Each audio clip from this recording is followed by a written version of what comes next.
Hello, and welcome to Losing My Knit.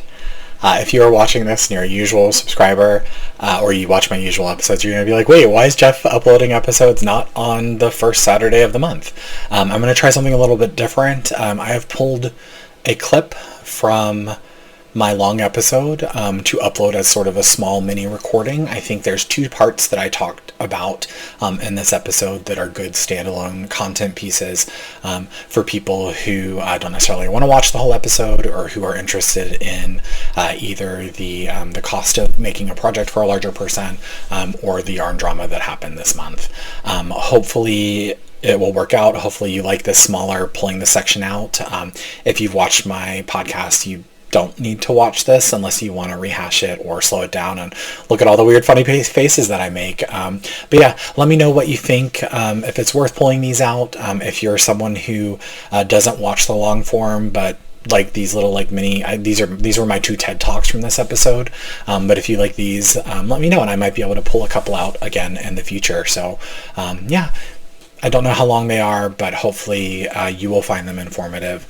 I just feel like they deserved their own moment in the sunlight because of sort of how important one is to me and how important one is and impacts a large group of our yarn community.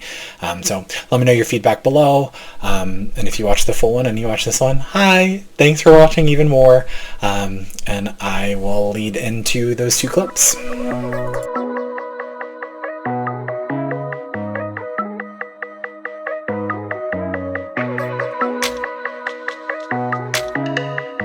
So I don't know who all knows about this drama. This is another one I'm probably going to try and chunk out, upload as a separate video, so you can just go watch that one if you're interested, or you can skip this section. But back in February, it's Mezzo Makes. We're going to talk a little bit about Mezzo Makes, or as I've been referring to it, the Mezzo Mess.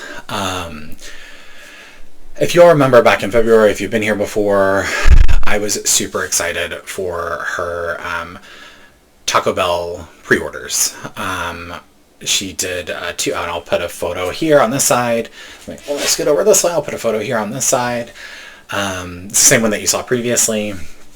It has become one of those stories that will live on in infamy within the yarn community, the fabric community. So I'm obsessed with drama. Love drama, not like drama TV shows, but like interpersonal drama, crazy stories, that sort of thing. And I have to go see what their second channel is. So I spent earlier, it was either this year or late last year, I went down the rabbit hole of Aspen in the Moment. And what Aspen does is they go through all of these dramas and they try and talk to everybody, they try and gather the information. And so I watched these, that Michael Jackson meme, the eating the popcorn, that was me. Watching these was are you kidding me? This happens? And they have 23 videos up there. Highly recommend going and looking at them. Their deep dives are fascinating. But I never thought I would be living in one. So I'll do a quick timeline. I am not going to talk about the rumors that are out there. I'm just going to tell you my experience. So I was super excited about this. I ordered 4 skeins. So it was about a little over $120, $123.25. So not a small investment. 2 skeins each of the Baja Blast and the 90s Taco Throwback. I was going to make hats for some of my high school friends, where we would spend all of our free time either at Taco Bell or a different restaurant that was regional and doesn't exist anymore. And I was so excited. I was going to make them little hats, and I was going to make one, probably a muscle-burrow with stripes. And so I was excited when I did the pre-order. So that was back on, she announced the pre-order in February. The order opened on February 28th. Placed my order. Didn't think anything of it. Timeline was 4 to 6 weeks. Looking back, there are all sorts of red flags I should have seen, and I now know to look for. So I did that, placed the order. Didn't hear anything for a while. At some point, and I don't have the dates, if I remember, I will put them on here. But at some point in April or May, Mezzo Makes posted on her stories, or no, on her grid, her Instagram grid, that she had some sort of bug infestation and her entire stock was lost. First off, that sucks. If that happens, that is horrible. Like, you have to like clean your entire house, scrub your house, get rid of everything, disinfect everything, do the like in the bags in the car, like try and kill everything. So like I took it at face value. I was like, oh, that absolutely sucks. That's horrible. During that time, so this is 3 months after the pre-order, apparently someone had reached out to her on LinkedIn because no, she wasn't responding. Nope. Okay. I'm sticking to my part. I found that out through research. Nothing had happened. And then, so that was in May. In June, I started to get concerned because there was no email, there was no information, there was no grid post on Instagram about updates or statuses. And I've since gone back and looked, and there were a couple of stories, Instagram stories, I'll show you right here, where she talked about the LinkedIn. My favorite quote was, "It's just yarn, babe." No, it's not. It's money. It's money that we gave you to get yarn. And then there was a later post a couple of weeks later where she was like, just do a chargeback like a normal person. And then a little bit later after that, when she began shipping, to asking people to cancel the chargebacks, and that's not how it works. We'll just be very clear, that's not how it works. So all of this happened, and then end of June 30th, actually, I got a shipping notification. It's like, okay, cool, it's finally coming. This is exciting. We went on vacation, and then we came back on July 7th. I sent her an email. I said, hey, just checking in. I got this shipping notification. Label had been printed. Do you have any updates when I can expect my yarn? Didn't hear anything. That's when I started to do research. A week later, sent her a follow-up email. Hey, I know things have been hectic. I saw some of your posts. I happened to catch about the bugs. I'm sorry about that. That really sucks. But your lack of communication is now concerning me. I would love an update on my order. And nothing. So we are mid-July from a February 28th pre-order. And she stopped emailing people. She stopped responding to people. She's not answering. And then it just, from mid-July until this week, it's exponentially increased. There are now, she did apparently ship some orders. They're not showing up as advertised. They're very washed out. My order still has not shipped. She still has not responded. So towards the end of the month, I waited another week. I submitted a complaint via Shopify. Didn't hear anything. And then I sent her a message and said, hey, if I don't receive any updates, I'm going to complain to the appropriate authorities. And I did. I sent her an email the following Tuesday. I think that was a Friday. The following Tuesday, assuming, okay, this is a side hustle. It's not her full-time job. I'll give her the 2 days over the weekend plus the Monday to clear out her inbox. And this was after 2 unanswered emails and a Shopify unanswered complaint. So that Monday or Tuesday, I submitted complaints to 3 attorneys general. So Ohio, where her business is registered, New York, where she lives, and her business should be registered, and Massachusetts, because we have protections in the state of Massachusetts for online purchases, even if they're not from in the state, so even if they're out of state. And then I sent her a message and I said, hey, I just want a refund. I don't want the yarn. I have submitted complaints to these 3 people, or these 3 offices. If you give me a refund, I'll withdraw my complaints. Have not heard anything from her. I have heard from Massachusetts and Ohio. They were both very clear. They're like, hey, this is a voluntary process. The business doesn't have to participate. but it's better if both do. We can't force them to do anything, but what happens is it goes on record for bad business practices. So like I was like, yeah, absolutely, I'm gonna report this because it's fraud. She has stolen money from me because I have not received my goods. Meanwhile, that shipping label is still there. Nothing has happened. But it gets even wilder. So just in the last 48 hours, so we're talking the week of July 28th, she first moved her account to private, so her Mezzo Makes on Instagram to private, and then within 24 hours had deleted it. Huge red flags. So we are clearly not getting our yarn. We are clearly not getting our money back. So I've been encouraging people to report her. This is theft. It is failure to provide goods and services. Most states have protections for that. It is bad business practices. All of this could have been solved if she had, at the beginning, communicated with us and said, hey, there's a delay. Hey, there's another delay. I am working towards it. Here are updates. She has our email addresses. It should have been via email, not stories, not Instagram. Like, she works in communications. She should know this. It's basic marketing 101. Over communicate, explain what's happening if you can, and give updates, status updates, or start providing refunds. I get life happens. It sucks. Like, life can happen.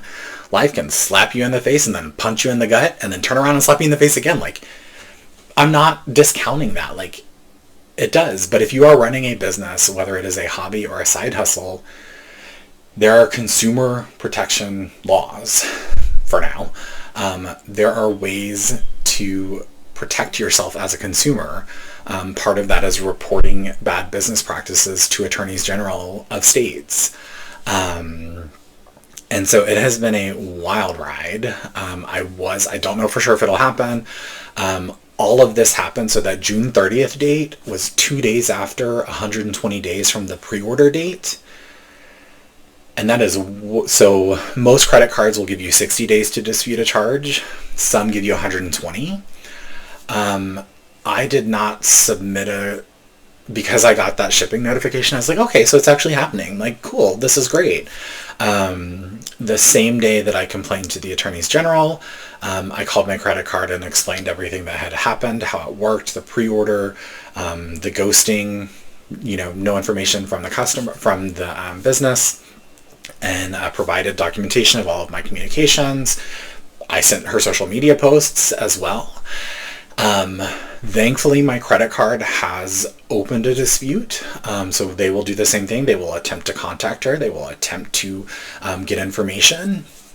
I don't think they're going to get any information based on everything that we've witnessed over the past 3 months, but mostly over the past 6 weeks. So hopefully I will get my money back, but I will never get my product. What really saddens me, and I've talked to a couple of independent dyers about this, and a couple of people shared my post, is that what she has done will impact other small dyers. I heard from a couple of people that things like this already had impacted them. So like I am now, like I already don't order mystery or advent calendars because I'm afraid of what I'm going to get from a color perspective. But now I'm afraid I'm just not going to get the product. So like that will then have a domino effect on other small indie dyers of people like only wanting to buy in-stock product, which encourage 100% do that, because after this I don't know if I'm ever going to do a pre-order again. I would rather wait, cross my fingers they're going to have some excess stock and try and buy it then, versus doing a pre-order and just getting burned. So that's, yeah. And it just, like, you don't think you would be in that, like, yeah, they're red flags. Like, and I encourage you, first off, I encourage you, if you bought the Taco Bell yarn, or apparently whatever her January was, or any of her clubs, dispute it now. The fact that she deleted an account with over 10,000 followers, you're not going to get your yarn. I'm sorry to be the one to tell you that if you haven't figured it out yet, but you're not going to get it. Her website is still up, and she is still accepting orders for her snack time club. That is wild. If I were running a business and I ran into an issue, I would turn off all orders. I wouldn't turn the website off, but I would turn off the ability to place any orders, because you're so far underwater at that point. How do you keep doing that? So like, you can go on there right now, mezzomakes.com, and place an order, but you're not going to get it. So apparently this has been a problem since January. What happened in January didn't come out until after the Taco Bell pre-order. But I encourage you, one, if you ordered, dispute it and report her to the appropriate attorneys general. Check your state laws. Two, if you want more information and you are directly connected to this, there are plenty of posts both on Ravelry, the Demon Trolls group, and Reddit Craftsnark. I think there's a lot of stuff on there that is, what's the word? Aspersions. I think some of it is rumors. So, definitely don't lean into that stuff. But go see the facts. You can see, if you didn't take screenshots of the yarn or of her stories, they're there. You can still access them. So use those to build your case, and go get your refund. Try your credit card. My credit card company was receptive to looking into it, even though it was well past the time. I had to talk to a different department because it was past the date, but they were friendly and they talked to me about it. But yeah, there's some wild rumors on there that I don't know if they're true, so I won't share those, but my experience was a bad one, and it will impact my ordering from small indie dyers moving forward, because I'm going to always be a little bit gun shy, a little bit hesitant of whether or not I'm going to get my product, because as you can see, I am very cheap. So I have to really be obsessed with something to want to spend that much money for it, and then this time I got burned. So, moral of the story, do your research ahead of time. I definitely recommend Ravelry Demon Trolls. They have a list of dyers who have had issues in the past. They have a list of dyers who've never had issues. I've now found it to be a very good resource. And I think they're better than Craftsnark of sort of, if it goes off tangent, they shut down, they lock the thread. So you can just go read the facts. But do your research before you buy. This has been a mess. I do feel bad for her. I didn't think she was a bad person. I don't think she's a bad person. I don't know her. I've never interacted with her until this was brought to my attention, but something happened and she was willing to shut down an account with 10,000 plus followers to avoid, I'm going to say, responsibility, because I don't know how many people ordered, but let's just say there were 10 people who ordered 4 skeins like I did. That's over $1,300. If there were 100, that's $13,000. That's theft. That's failure to provide goods and services. She should be reported, and she should have to pay for it. The idea of saying go do a chargeback, that's her stealing the money. Our credit cards not getting the money, and us getting the credit card credit back. So something happened. Don't know what it was, but it just protect yourselves. Protect yourselves. Do your research. When you come across a bad business or bad business practices, try and talk to the vendor. If they don't respond, report them to the appropriate places, because they should be held accountable. And again, thanks for watching. As I said, this is not a usual format for this channel. If you would like to listen to more or my full podcast episodes, those are published the first Saturday of each month. Sometimes they're shorter, 30 minutes. They seem to be tracking more towards an hour at this point.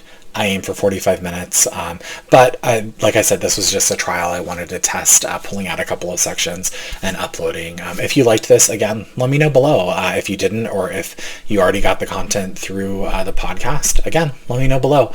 I just want to sort of try some new things, and yeah, hopefully I will see you around again if this is your first time watching, and let me... Hopefully you'll come back again and check out one of the full longer episodes. I think a couple will pop up here.